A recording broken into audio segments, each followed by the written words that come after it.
हर्ष और चिराग जी नागपुर से। राधे राधे। राधे राधे महाराज जी।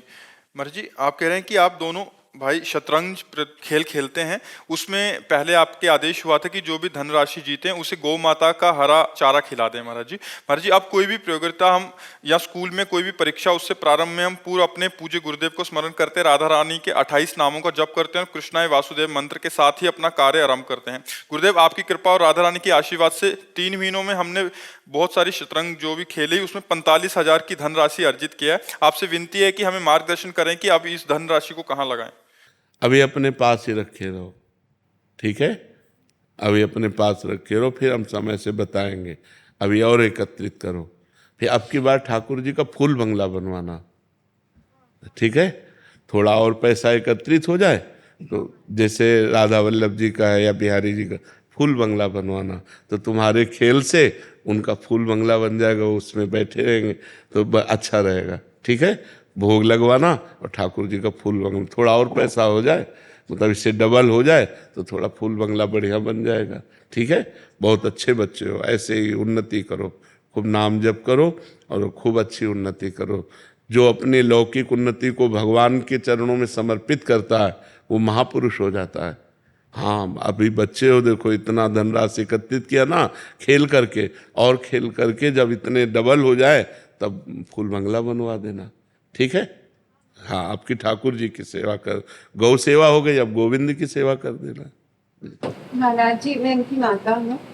तो सर इतना क्वेश्चन है कि आज की युवा पीढ़ी जिससे गलत आचरणों में बढ़ रही है, मैं चाहती हूँ कि इनकी कोई भी तरीके से वो जो धनराशि है उससे इनकी आध्यात्मिक प्रगति हो। हाँ, और ये सही मार्ग पे चले आगे। ये अपने आप चलेंगे, अपने आप चलेंगे। जिनका मन और जिनका धन अगर भगवान से जुड़ गया, कहीं एक हिस्से में भी जुड़ जाए तो उसका पतन नहीं होता।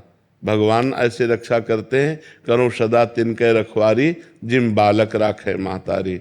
ये जो आज की युवा पीढ़ी भ्रष्ट हो रही है, अध्यात्म से नहीं जुड़ी, भगवान से नहीं जुड़ी, शास्त्र स्वाध्याय नहीं करते, संतों की बातें नहीं सुनते, नहीं मानते, तो अब girlfriend, boyfriend, live in relation, व्यसन, बेविचार गिरते चले जा रहे हैं। तो बिना अध्यात्म के बुद्धि पवित्र नहीं होती, और आज का नवयुवक अध्यात्म से जुड़ना कम चाहता है। जुड़ रहे हैं पर कम जुड़ना चाहते हैं, क्योंकि व्यभिचार में संयम लगाएगा अध्यात्म, व्यसन में संयम लगा देगा अध्यात्म, और व्यसन व्यभिचार छोड़ना नहीं चाहते। तो बिना गंदे आचरण छोड़े कोई पवित्र कैसे हो सकता है? हमारी समाज कैसे सुखी हो सकती है जब तक गंदे आचरणों का त्याग नहीं करेगी? संयम में जब तक ब्याह न हो तब तक ब्रह्मचर्य से रहो। मित्रता करना पाप नहीं है, आप मित्रता कर लो और बाद में ब्याह करो और फिर गृहस्थी में जाओ, कोई परेशानी नहीं होगी। जैसे 4 होटलों का भोजन खाने वाला एक रसोई का भोजन बराबर नहीं खा सकता, क्योंकि उसकी जबान चंचल हो गई। ऐसे ही रसेंद्री जनेंद्री सब इंद्रियां हैं। आप ऐसे बढ़ते चले जा रहे हो व्यभिचार करते, फिर आप अपने पति में संतुष्ट नहीं होंगे, फिर आप अपनी पत्नी में संतुष्ट नहीं होंगे, आपकी व्यभिचार प्रवृत्ति गंदी आदत करेगी, और फिर एक दूसरे में फिर ऐसी भावनाएं बन जाएंगी कि वो फिर हत्या हिंसा आदि में उतर जाती है। तो बहुत ये बड़ा दुखद विषय है आज का।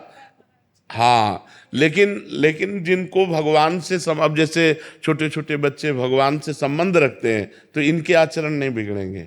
ये सत्संग सुनेंगे, ये नाम जप करते हैं तो इनकी बुद्धि की रक्षा भगवान करेंगे।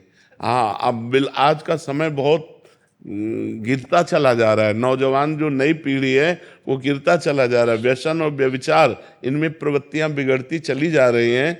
और सत्संग सुने तो परिवर्तन हो जाए। काफ़ी परिवर्तन हो रहा है। जो नौजवान सत्संग सुन रहे हैं वो गंदी बातें छोड़ रहे हैं, आगे बढ़ रहे हैं, लेकिन बहुत कम, मतलब परसेंट में बहुत कम।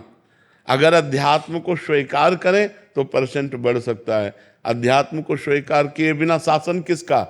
न संत शासन, न गुरु शासन, न शास्त्र शासन, न भगवान का भय, न समाज का भय, मनमानी आचरण हो रहे हैं।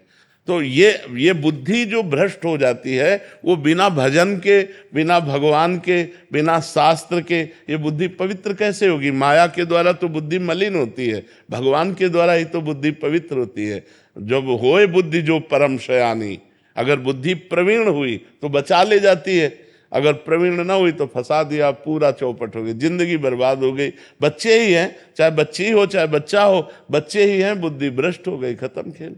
तो ये बुद्धि भ्रष्ट ना हो, इसके लिए हमें अध्यात्म चाहिए। बिना अध्यात्म के हमारी बुद्धि पवित्र नहीं हो सकती।